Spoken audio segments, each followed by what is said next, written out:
కేంద్ర సహకార బ్యాంకులో పనిచేస్తున్నటువంటి ఉద్యోగులకి రాష్ట్ర స్థాయిలో ఎక్కడా లేని విధంగా, ఏ జిల్లా కేంద్ర సహకార బ్యాంకులో లేని విధంగా నూతనంగా క్లస్టర్ సూపర్వైజర్లు అనేటువంటి విధానాన్ని ఇక్కడ ఉన్నటువంటి బ్యాంకు యాజమాన్యం వారు తీసుకురావడానికి జరిగింది. దానికి నిరసనగా గత 10 రోజుల నుంచి బ్యాంకు ఉద్యోగులందరం కూడా భోజన విరామ సమయంలో ఆందోళన కార్యక్రమాలు చేపడుతూ ఉన్నాం వరుసగా. దానిలో భాగంగా ఈ రోజున ధర్నా కార్యక్రమాన్ని పెట్టుకోవడం జరిగింది. దీంట్లో ప్రధానంగా ఉండేటువంటి నష్టాలు ఏంటంటే, క్లస్టర్ సూపర్వైజర్లు అనేటువంటిది గతంలో ఒక బ్రాంచ్ పరిధిలో ఉన్నటువంటి సూపర్వైజరు బ్రాంచ్లో పనిచేసుకుంటూ అదేవిధంగా సొసైటీకి వెళ్ళి అక్కడ సిబ్బందిని, అక్కడ ఉన్నటువంటి లోన్స్ని కానీ అన్ని పర్యవేక్షించడం జరిగేది. కానీ ఆ సిస్టమ్ తీసేసి ఒక సూపర్వైజర్ని 4-5 సొసైటీలకి 2-3 రకాల బ్రాంచ్లకి మార్చడం జరిగింది. దానివల్ల అక్కడ ఉన్న సొసైటీలకి ఉన్నటువంటి ఇబ్బందులు కాకుండా ఇక్కడ ఉన్న బ్యాంకు ఇబ్బందులు కూడా, బ్యాంకులో పనిచేసే ఉద్యోగులు కూడా ఇబ్బందులు వస్తాయని చెప్పేసి మనం అనేక రకాలుగా అనేక సార్లు విజ్ఞప్తులు చేసిన దాని మీద ఇక్కడ ఉన్నటువంటి జిల్లా నాయకత్వం CEO గారితో చర్చలు చేయడం జరిగింది. తర్వాత అదేవిధంగా all India bank employees association TCCB నుంచి రాష్ట్ర నాయకత్వం కూడా వచ్చి ఇక్కడ ఉన్న CEO గారితో చర్చలు చేయడం జరిగింది. ఆ 2 దశల చర్చలు విఫలమైన దశలో చివరికి ఈ ధర్నా కార్యక్రమాన్ని ఈరోజు మనం చేపట్టుకోవడం జరిగింది. ఈరోజు ధర్నా కార్యక్రమాన్ని ఏర్పాటు చేసిన దశలో ఇప్పుడే CEO గారు పొద్దున్నే మమ్మల్ని అందరినీ చర్చలకు పిలిచి దీని మీద మరొకసారి పునరాలోచన చేద్దాం, దీనిలో వచ్చేటువంటి నష్టాలు ఏంటి, ఇబ్బందులు ఏంటి అనే దాని మీద గంట సేపటి నుంచి చర్చలు ఇక్కడ ఉన్నటువంటి CEO గారితో, GM గారితో చర్చలు చేసుకొని ఇప్పుడే కిందికి రావడం జరిగింది. గతంలో ఇచ్చినటువంటి మన డిమాండ్లలో ఇచ్చినటువంటి 20 మంది సూపర్వైజర్ని వారు 31 మంది సూపర్వైజర్లుగా మార్చు కొత్తగా ఇప్పుడే రీసెంట్గా ఉత్తర్వులు ఇచ్చారు. అదేవిధంగా సంఘాల్లో ఉన్నటువంటి సిబ్బంది కూడా వెసులుబాటుగా పనిచేసుకోవడానికి కూడా అవకాశం కల్పిస్తామని చెప్పారు. దీనిలో ఏమైనా భవిష్యత్తులో ఏమైనటువంటి ఇబ్బందులు వచ్చే ఉంటే ఆ ఇబ్బందులు కూడా తొలగించడం కోసం జూలై 15వ తారీఖు సమావేశాన్ని ఏర్పాటు చేసుకొని మళ్ళీ పునఃపరిశీలిస్తామని చెప్పేసి మనకు హామీ ఇవ్వడం జరిగింది. కాబట్టి ఈ సందర్భంగా ఈరోజు పెట్టుకున్నటువంటి ధర్నాన్ని, ఈ కార్యక్రమానికి మీరందరూ సంఘీభావం తెలిపించినందుకు మీ అందరికీ కూడా కృతజ్ఞతలు తెలియజేసుకుంటూ, ఫర్దర్గా ప్రస్తుతానికి ఈ ధర్నా కార్యక్రమాన్ని నిలుపుదల చేస్తూ రాబోయే రోజుల్లో 15వ తారీఖు తర్వాత మళ్ళీ దీన్ని సమీక్ష చేసుకొని దీంట్లో ఏమైనా ఇబ్బందులు ఉంటే మేనేజ్మెంట్ వారితో చర్చలు జరిపి ముందుకు తీసుకెళ్తామని సభాముఖంగా మీ అందరికీ తెలియజేస్తున్నాం. ఆందోళన చేస్తూ ఈరోజు ఒక ఒప్పందంతో తాత్కాలిక విరమణ చేశారు. ముందుగా మీరు ఐక్యంగా నిలబడి మీ సమస్య మీద పోరాటం చేసినందుకు ముందుగా మీ అందరికి కూడా విప్లవ అభినందనలు. ఎప్పుడైనా ఈ ఐక్యత ఎప్పుడు కూడా ఉండాలి. సమస్య వచ్చినప్పుడు భయపడితేనో ఇంకోటి కాదు, పోరాటం చేస్తేనే ఏదైనా విజయం సాధించగలం. ఈ వ్యవస్థని కాపాడుకోవటానికి అనేక పోరాటాలు చేసి, ముఖ్యంగా కోఆపరేటివ్ బ్యాంక్ ఎంప్లాయీస్ అసోసియేషన్ ఆధ్వర్యంలో నిర్వహించినటువంటి పోరాటం వల్లనే ఇవాళ సహకార వ్యవస్థని కాపాడుకోగలిగాం. చాలామంది అధికారులు వస్తుంటారు, పోతుంటారు, కానీ రైతాంగానికి ఉపయోగపడేటువంటి సహకార వ్యవస్థని కాపాడుకోవాల్సిన బాధ్యత మనందరి మీద ఉన్నది. ఇదే ఐక్యతని భవిష్యత్తులో కూడా మీరు అందరూ ప్రదర్శించాలని ముందుగా మీ అందరికి కూడా నేను విజ్ఞప్తి చేస్తున్నాను. ఇప్పుడే జనార్దన్ గారు చెప్పారు అనేక విషయాలు. ఇది ఎట్లుందంటే, ఈ కొత్తగా వింటున్నాం. గతంలో ప్రభుత్వాలు తీసుకొచ్చేటువంటి విధానాల మీద పోరాటాలు చేసినాం. ఇప్పుడు కొత్తగా ఒక్క DCCBలో ఏదో కొత్త పద్ధతులు. నాకు రాత్రి దాకా తెలియదు ఇది. నేను కూడా సొసైటీ అధ్యక్షుడిని, ఈ బ్యాంకుకు కూడా వైస్ ప్రెసిడెంట్ చేశాను. ఇప్పుడు ఆయన తీసుకొచ్చిన క్లస్టర్ విధానం మీకు ఇబ్బందే కాదు, మా సొసైటీ చైర్మన్లు, మా కమిటీల హక్కులను కూడా లాగేసుకుంటున్నాయి. మరి ఆయనకి ఎవడు ఇచ్చిండో అధికారం నాకు అర్థం కావట్లేదు. మీరు ఏం చేస్తారు? 31 క్లస్టర్లు వచ్చి మీరు రిపోర్ట్లు అంటారు. రిపోర్ట్లు మేము అడిగితే మేము ఇస్తాం కదా, ఇప్పుడు మీకు ఇట్లేదు. సూపర్వైజర్లకు బ్రాంచ్ సూపర్వైజర్ ఆ బ్రాంచ్లో ఉన్న సొసైటీని మానిటర్ చేస్తాడు. లోన్ ఇచ్చేటప్పుడు మేము ఏమన్నా సొసైటీ వాళ్ళు ఇప్పుడు ఆన్లైన్ సిస్టమ్ వచ్చింది కాబట్టి పానీలు అవన్నీ చెక్ చేసుకుంటారు, ఏమైనా తప్పు ఉంటే లోనింగ్ ఆపుతున్నారు. మేమే అసలు ఆ సిస్టమ్ లేదు, ఇదివరకు గతం పోయింది. ఇప్పుడు అంతా ఆన్లైన్ సిస్టమ్ వచ్చినాక భూభారతిలో చూపిస్తారు, భూభారతిలోనో ధరణిలోనో అవి లేకపోతే మీరే లోన్ ఇట్లా మేము సిఫారసు చేయట్లేదు. ఇంకా మీరు అదనంగా కొత్తగా క్లస్టర్లో పెట్టడం వల్ల చేసే పని ఏంటి? నేను ఇప్పుడే చెప్తున్నారు నాకు లోన్ రికవరీ మీరు చేస్తారా? లోన్ రికవరీ మేము చేయాలి. అది బ్యాంకు మేనేజ్మెంట్ కమిటీ జప్తు చేయాలన్నా, ఈపీ చేయాలన్నా తీర్మానం చేయాలా, డబ్బులు మేము కట్టాలి. ఈపీకి మీ బ్యాంకు కట్టదు కదా. మా సొసైటీ అప్పులు ఈపీ ఛార్జ్ ఎవరు కడతారండి? సూపర్వైజర్ మీకు తెలుసు కదా, ఎవరు కడతారు? మీ బ్యాంకు కట్టిద్దా? మేమే కట్టాలి కదా. మా సొసైటీ కట్టాలి, మేము కట్టాలి. ఈపీ ఛార్జ్ దాన్ని జప్తు చేయాలంటే తీర్మానం చేయాలి.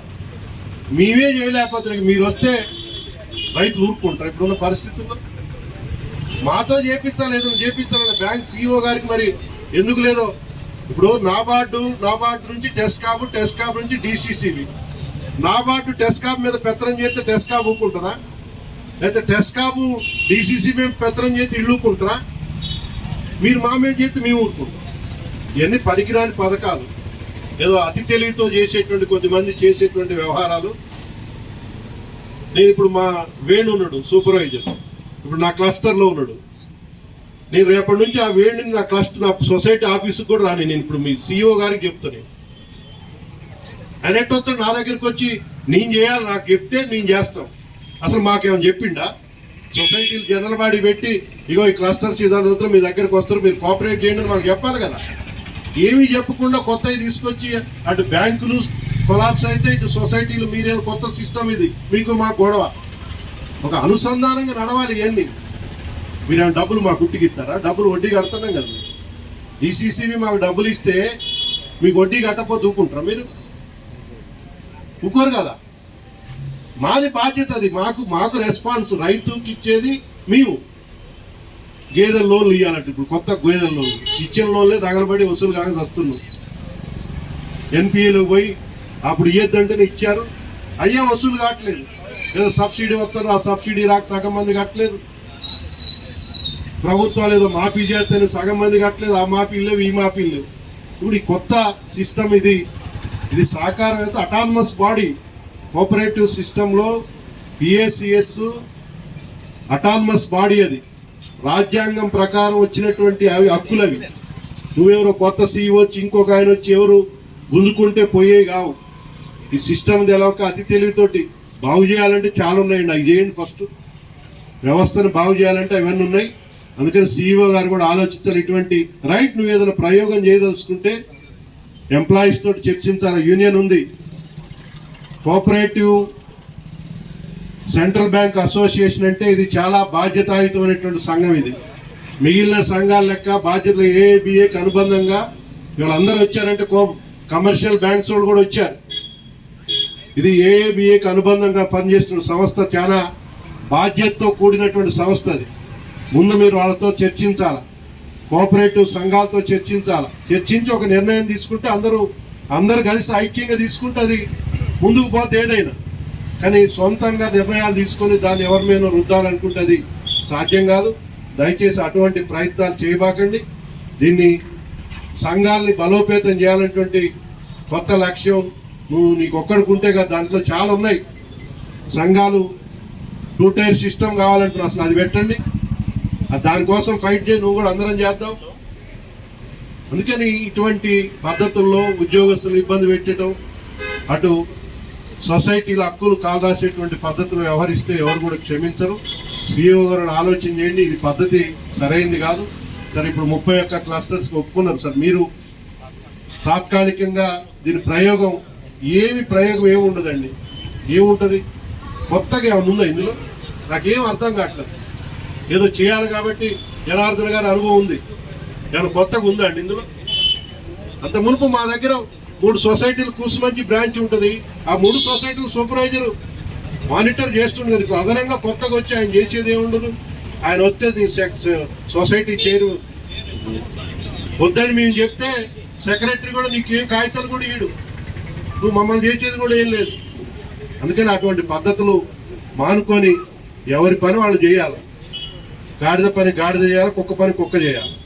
కానీ ఒకళ్ళ పని ఒకళ్ళు చేస్తే సాధ్యం కాదు. అందుకని ఆ పద్ధతుల్లో చేద్దాం. మనందరం కూడా ఐక్యంగా ఉండి మన హక్కులు ఎవరు హరించి వేయాలని చూసినా క్షమించే లేదు. ఒకళ్ళ హక్కులు ఇంకొకళ్ళు కాళ్ళ రాస్తే దాన్ని క్షమించొద్దు. ఐక్యంగా దాన్ని ఎదుర్కొందాం. మీరు ఇప్పటికైనా సంఘటితంగా ఉండి దీన్ని చాలా 4-5 రోజులు పోరాటం చేశారట. గ్యాడ్జెట్ చేశారు, లంచ్ అవర్ పోరాటం చేశారు. ఇవాళ ధర్నా కార్యక్రమాలు కూడా రాత్రి నాకు చెప్తే మాది ఇంకో కలెక్టర్ ఆఫీస్గా ధర్నా ఉంటే కూడా మేము వచ్చాం. తప్పకుండా మీకు అండగా, మీకు ఏ సమస్య వచ్చినా గతంలో కూడా మనం అందరం కలిసిమెలిసి రైతాంగం ఉద్యోగులు ఉండి దీన్ని కాపాడుకున్నాం. భవిష్యత్తులో అదే పద్ధతిలో ఐక్యంగా ముందుకు పోదామని తెలియజేస్తూ మీ అందరికీ మా మద్దతు ఎల్లప్పుడూ ఉంటుందని తెలియజేస్తూ సెలవు తీసుకుంటాం. ఈరోజు జిల్లా కేంద్ర సహకార బ్యాంక్ ఎంప్లాయీస్ అసోసియేషన్ ఆధ్వర్యంలో తీసుకొచ్చినటువంటి క్లస్టర్ విధానానికి నిరసనగా ధర్నా కార్యక్రమంలో పాల్గొన్నటువంటి బ్యాంక్ ఉద్యోగులందరికీ, అదేవిధంగా మద్దతు తెలియడానికి ఇచ్చేసినటువంటి కమర్షియల్ బ్యాంక్ ఉద్యోగులు, వివిధ ట్రేడ్ యూనియన్ నాయకులందరికీ నమస్కారం. సరే, జనార్దన్ గారు చెప్పారు, ఈ సిస్టమ్ రాష్ట్ర వ్యాప్తంగా వచ్చినటువంటి సిస్టమ్ కాదు. ఒక సిస్టాన్ని అడాప్ట్ చేసుకునే ముందు అందరితో చర్చించాలా.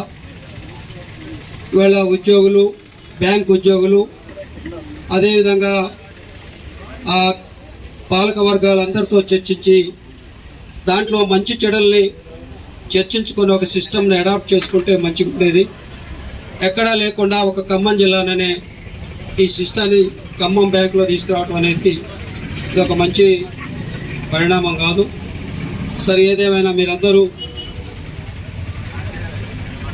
జనార్దన్ గారికి ఉన్నటువంటి అనుభవంతో ఈ సిస్టంలో ఉన్నటువంటి లోపాలను వివరించి ఒక సానుకూలమైనటువంటి అగ్రిమెంట్ తీసుకురావటం, దాన్ని ఒప్పుకోవటం ప్రయత్నం చేశారు. అదేవిధంగా సిఇఓ గారు కూడా బహుశా ఈ జిల్లాకు కొత్తవారేమో, ఈ జిల్లా రాజకీయంగా చైతన్యమయం కాదు. ఈ జిల్లాలో అభివృద్ధి విషయంలో కూడా అన్ని వర్గాలు ఉద్యోగులు కూడా దీన్ని కాపాడుకుంటూ ఉన్నారు. ఇవాళ 200 కోట్లని 4,000 కోట్ల బ్యాంకు వాళ్ళ వ్యాపారం చేసేదాకా తీసుకొచ్చారంటే ఇందులో ఈ కేంద్ర సహకార బ్యాంకులో పనిచేసిన ఉద్యోగుల కృషి ఎంత ఉందో ఒకసారి సిఇఓ గారు అర్థం చేసుకోవాలా. తప్పుడు నిర్ణయాలతోటి ఈ బ్యాంకు ఫైనాన్షియల్ ఇన్స్టిట్యూషన్ని గందరగోళ నిర్ణయాలతోటి ఫైనాన్షియల్ ఇన్స్టిట్యూషన్ నడిపితే వాళ్ళ బ్యాంకులకి ఫైనాన్స్ చాలా నష్టం జరిగేటువంటి అవకాశం ఉంటుంది. ఆ రకమైన తొందరపాటు నిర్ణయాలు తీసుకోకుండా భవిష్యత్తులో కూడా వీళ్ళ ఈ ఫైనాన్షియల్ ఇన్స్టిట్యూషన్ కాపాడేదానికోసం ప్రయత్నం చేయాలని, తప్పకుండా మీ ఐక్యత ఏ సమస్యనైనా సాధించుకునే దానికోసం ఉపయోగపడుతుందని, వీళ్ళ సాధ్యంగాని పరిస్థితుల్లో తప్పకుండా ఈ జిల్లాలో ఉన్నటువంటి రాజకీయ పక్షాలు, ట్రేడ్ యూనియన్లు కూడా అనేక సందర్భాల్లో మీకు వాళ్ళు అండగా ఉన్నాయి, సంఘీభావం తెలియజేశారు. భవిష్యత్తులో మీరు నిర్వహించే దానికోసం కూడా సంపూర్ణమైనటువంటి మద్దతు కూడా ట్రేడ్ యూనియన్ల ఆధ్వర్యాలతో పాటు భారత కమ్యూనిస్ట్ పార్టీ ఖమ్మం జిల్లా సమితి కూడా మీకు సంపూర్ణమైనటువంటి సహకారాన్ని అందిస్తుందని ఈ సందర్భంగా తెలియజేస్తూ సెలవు తీసుకుంటాం. అందరికీ గుడ్ ఆఫ్టర్నూన్ అండి. ఈ యొక్క ధర్నా కార్యక్రమానికి విచ్చేసిన మన సీనియర్ లీడర్ కామ్రేడ్ జనార్దన్ గారికి, ట్రేడ్ యూనియన్ లీడర్ భాగం హనుమంతరావు గారికి, సురేష్ గారికి, సింగ్ నరసింహారావు గారికి, అలాగే Khammam district bank employees coordination committee తరఫున విచ్చేసిన మన శ్రీకాంత్ గారు వైస్ ప్రెసిడెంట్ గారికి అందరికీ good afternoon. AIBEA all India bank employees association తరఫున Khammam district bank employees coordination committee జిల్లా కార్యదర్శిగా నేను ఈ ధర్నాకి మద్దతు తెలపడానికి మా యొక్క కమర్షియల్ బ్యాంక్ ఎంప్లాయీస్ అందరూ ఇక్కడికి విచ్చేసి ఉన్నారు. చిన్నప్పటి నుంచి మేము కూడా రైతులమే అండి, మా నాన్నగారు కూడా రైతే. చిన్నప్పటి నుంచి సొసైటీలో అప్పు తీసుకున్న వాళ్ళమే. ఆ యొక్క సొసైటీ విధానం, అక్కడ ఉన్న సూపర్వైజర్ విధానం చాలా చక్కగా ఉంది. దాన్ని వీళ్ళు క్లస్టర్ విధానం అనే కొత్త కాన్సెప్ట్ని తీసుకొచ్చి ఎంప్లాయీస్ మీద పని ఒత్తిడి ఇవ్వడం, ఎంప్లాయీస్కి ఉన్న ఇప్పుడున్న పరిస్థితుల్లో బోల్డ్ మంది రైతులు చిన్న చిన్న రైతులుగా విడిపోవడం జరుగుతూ ఉంటుంది. ఒక ఫ్యామిలీలో 10 ఎకరాలు ఉంటే దాన్ని విభజించి అందరికీ గిఫ్ట్ డీడ్గా చేసి 5 రైతులు అవుతున్నారు. ఇలాంటి పరిస్థితుల్లో లోన్స్ పెరిగే అవకాశం ఉంది. దానికి ఉన్న రైతులు అప్పు తీసుకునే వాళ్ళు చాలా ఎక్కువ మంది అయ్యే అవకాశం ఉంది. అలాంటప్పుడు ఒక ఉద్యోగి మీద ఇంత ఒత్తిడి వేయడం, ఒక క్లస్టర్కి ఎన్ని బ్యాంక్స్ ఉన్నాయి, ఎన్ని సొసైటీస్ ఉన్నాయి అనే విధానాన్ని యూనియన్స్తో చర్చించకుండా ఒక డెసిషన్ తీసుకోవడం అనేది పరిష్కారం కాదండి. దాన్ని మీరు కూలంకుషంగా ఆలోచించి ఈ క్లస్టర్ విధానాన్ని రద్దు చేయాలి. ఖచ్చితంగా ఈ విధానం అనేది సక్సెస్ఫుల్ అవ్వదనేది ఒక రైతుగా నేను అభిప్రాయపడుతున్నా. అలాగే ఒక డిస్ట్రిక్ట్ సెక్రటరీగా నేను ఈ విషయాన్ని ఖండిస్తున్నా. మా మద్దతు ఏఐబిఐ తరఫున ఈ యొక్క డిసిసిబి బ్యాంక్ ఎంప్లాయీస్ అందరికీ ఖచ్చితంగా ఉంటుందండి. ఈ యొక్క క్లస్టర్ విధానాన్ని రద్దు చేయడమే మన ముందున్న కర్తవ్యం అండి. ముందుగా 15 రోజులు కాదు, 4 రోజులు కాదు, సంవత్సరం పాటు ఈ క్లస్టర్ విధానాన్ని నడిపించిన తర్వాత కూడా ఇది అనేది సక్సెస్ఫుల్ అవ్వదనేది భాగం హనుమంతరావు గారు చెప్పినట్టు ఇది సక్సెస్ఫుల్ అవ్వదని కరాఖండిగా చెప్తున్నాం మేము. ఎందుకంటే ఒక ఎంప్లాయీ మీద ఇంత ఒత్తిడి వేయడం, అలాగే రైతులకు కూడా ఇబ్బంది కలిగించడం, ఎంప్లాయీస్ యొక్క ఫెసిలిటీస్ సదుపాయాలు అనేవి వీళ్ళకి కలిగించకపోవడం అనేది చాలా ఇబ్బందికర విషయం. గ్రౌండ్ లెవెల్లో, ప్రాక్టికల్ లెవెల్లో ఇది సక్సెస్ఫుల్ అవ్వదండి. మీరు దీన్ని గమనించుకోవాలి. మీరు మళ్ళీ ఒకసారి ఆలోచించుకొని యూనియన్స్తో మాట్లాడి డెసిషన్ తీసుకోవాల్సిందిగా కోరుతున్నాను. ఈ కార్యక్రమానికి నన్ను ఆహ్వానించినందుకు Khammam district cooperative bank employees అందరికీ నా శుభాకాంక్షలు. అండ్ ఈ విధానాన్ని మీరు మేనేజ్మెంట్ తోటి పరిష్కరించుకుంటారని, దానికి మా మద్దతు ఎప్పటికీ ఉంటుందని కోరుకుంటూ థ్యాంక్ యూ అండి. గౌరవనీయులు జనార్దన్ గారు, ఈరోజు ధర్నా కార్యక్రమంలో పాల్గొంటున్న మిత్రులు అందరికీ నమస్కారం. మీరు ఆ తర్వాత చూసుకోండి. ఇక్కడ అర్థం చేసుకోవాల్సింది ఏంటంటే, ఆ పేపర్ ఫోన్ చేయండి. ముందు ఉద్యోగుల మీద దాడికి యాజమాన్యం సిద్ధంగా ఉన్నది అనేది ఇవాళ మీరు గుర్తించండి ఫస్ట్. ఎందుకంటే 58 మంది ఉన్న సూపర్వైజర్లని 20కి తగ్గించి క్లస్టర్లు చేసి ఖమ్మాన్ని ఒక ప్రయోగశాలగా చేయాలనే ప్రయత్నం ఈ సిఇఓ గారు చేస్తున్నాడు. ఇది ఆయనకు పుట్టిన ఆలోచన, లేకపోతే ఆయన వెనకాల ఇంకెవరైనా ఉన్నారా అనేది కూడా మనం ఆలోచించాల్సిన అవసరం ఉందని మీ నాయకత్వానికి మేము తెలియజేస్తా ఉన్నాం. ఎందుకంటే ఖమ్మాన్ని ప్రయోగశాలగా చేసి ఇక్కడ ఒకసారి డిస్టర్బ్ చేసి ఇక్కడ ఉద్యోగుల మీద ఒత్తిడి పెంచి అదే గొప్ప అనిపించుకొని రాష్ట్ర వ్యాప్తంగా విస్తరించాలని ఏమన్నా కుట్ర దీని వెనకాల ఉన్నదా అనేది కూడా మనం పరిశీలించాల్సిన అవసరం ఉంది. వాళ్ళు మొదలుపెట్టింది ఖమ్మంలో. అంటే ఖమ్మం అనేది ఉద్యమాలకి ఇది పురిటిగడ్డ. ఇది అన్ని రకాలుగా యూనియన్కి కేంద్ర నాయకత్వం ఇక్కడ ఉన్నారు. ఇక్కడ ఉద్యోగులు ఐకమత్యంగా ఉంటారు. అంటే ఖమ్మం లాంటి దగ్గర డిస్టర్బ్ చేస్తే రాష్ట్రంలో ఎక్కడుంది తేలిక చేయొచ్చు అనేది వాళ్ళ దృష్టి అయ్యి ఉంటుంది అని ఏఐటీసీగా మేము భావిస్తూ ఉన్నాం. అలాంటి కుట్రలని ఏఐటీసీ సాగనివ్వదు అని చెప్పేసి మాత్రం ఖచ్చితంగా కరాఖండిగా మేము చెప్పదలుచుకున్నాం. అట్లాగే ఉద్యోగులు వీళ్ళు కొద్దిమంది అనుకుంటున్నారు. వాళ్ళ ఒక రాష్ట్ర వ్యాప్తంగా 1 కోటి మందికి పైగా రైతులు సహకార రంగంలో అప్పులు తీసుకుంటూ ఉన్నారు. ఎవరు మనుషులు వీళ్ళు? సహకార రంగంలో ఉన్న ఉద్యోగులు, కోఆపరేటివ్ ఎంప్లాయీస్ అంతా ఎవరు మనుషులు? ఏఐటీసీ మనుషులా, సిపిఐ మనుషులా, ఇంకొక పార్టీ మనుషులా? కాదు. వీళ్ళందరూ కూడా రైతులకి ప్రతినిధులుగా ఉన్న ఉద్యోగులు. అంటే ఒక ఉద్యోగి మీద వేటు వేస్తున్నాము, కొంతమంది ఉద్యోగులను లక్ష్యంగా చేసుకుని వేటు వేస్తాము అంటే వాళ్ళ వెనకాల వాళ్ళ యూనియన్లు ఉంటాయి, వాళ్ళ రైతాంగం కూడా ఉంటుందని భయం అధికారులకు కలగాలి. ఆ విధంగా మన ఉద్యోగులు కూడా రైతాంగాన్ని కూడా అవసరం వచ్చినప్పుడు మన రైతుల దగ్గరికి మనం వెళ్తాం. ఎందుకంటే హెర్క్యులస్ పోరాటం చేసినప్పుడు భూమి నుంచి పైకి వెళ్ళినప్పుడు శక్తి ఉండదు. ఎప్పుడైతే భూమి మీద పడతాడో శక్తి వస్తుంది. మన భూమి, మన రైతులు. ఎవరైనా దెబ్బ కొడితే మనం ఎక్కడికి వెళ్తాం? ఉద్యోగస్తులు మన రైతుల దగ్గరికి వస్తారు. మన రైతులు ఈ వ్యవస్థ మీద పోరాటం చేస్తారు. అందుకనే సిఇఓ గారు ఇక్కడ ఉద్యోగుల్ని వ్యక్తులుగా మీరు చూడకండి, యూనియన్ల మనుషులుగా మీరు చూడకండి. వీళ్ళు రైతాంగం, లక్షలాది మంది రైతాంగం యొక్క ప్రతినిధులుగా చూడండి. మీరు రైతులతో పెట్టుకోవద్దు, యూనియన్లతో పెట్టుకోవద్దు. సామరస్యంగా కార్యక్రమాలను ముందుకు తీసుకెళ్లాలని. అదే సమయంలో రివ్యూజ్ అంటున్నారు. అసలు యాజ్ పాలసీగా ఈ క్లస్టర్ సిస్టానికి మేము వ్యతిరేకం.